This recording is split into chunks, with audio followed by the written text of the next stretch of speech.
आता पाहूयात टॉप 9 राजकीय बातम्या। मलबार हिल परिसरात अजित पवारांचे भावी मुख्यमंत्री म्हणून बॅनर झळकले, समर्थकांकडून लावण्यात आलेल्या बॅनरची चर्चा। नागपुरातील रामगिरी या मुख्यमंत्र्यांच्या शासकीय बंगल्यावरील नेमप्लेटची जागा रिकामीच, मुख्यमंत्री म्हणून रामगिरी बंगल्यावर कुणाची नेमप्लेट लागणार याकडे सर्वांचं लक्ष। मुख्यमंत्री पदाच्या शपथविधीसोबत 20 मंत्र्यांचा शपथविधी होणार, भाजपचे 10 तर शिवसेना एनसीपीचे प्रत्येकी 5 मंत्री शपथ घेणार, सूत्रांची माहिती।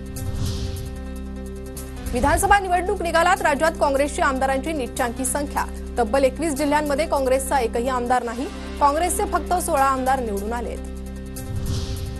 नाशिकमधील मनसेचे पराभूत उमेदवार दिनकर पाटील यांचं निवडणूक आयोगाला पत्र, मतमोजणी प्रक्रियेत गोंधळ झाल्याची दिनकर पाटलांची तक्रार, लवकरच वरिष्ठ नेत्यांशी चर्चा करून निर्णय घेणार।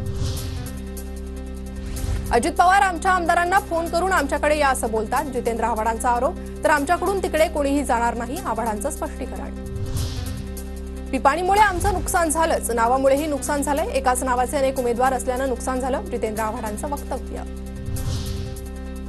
यापुढे थेट महायुतीत जायला हवं, युतीत नसल्यानं महायुतीच्या नेत्यांनी सहकार्य केलं नाही, मनसेच्या नेत्यांची राज ठाकरेंपुढे बैठकीत भूमिका। कर्जत जामखेडमधील माझा पराभव हा नियोजित कट, अजित पवार कटात सहभागी झाल्याचं दिसतं, भाजप नेते राम शिंदेंचा आरोप, तर पराभव झाल्यानं दादांवर खापर फोडण्याचा केविलवाणा प्रयत्न असल्याचं रोहित पवारांचं उत्तर।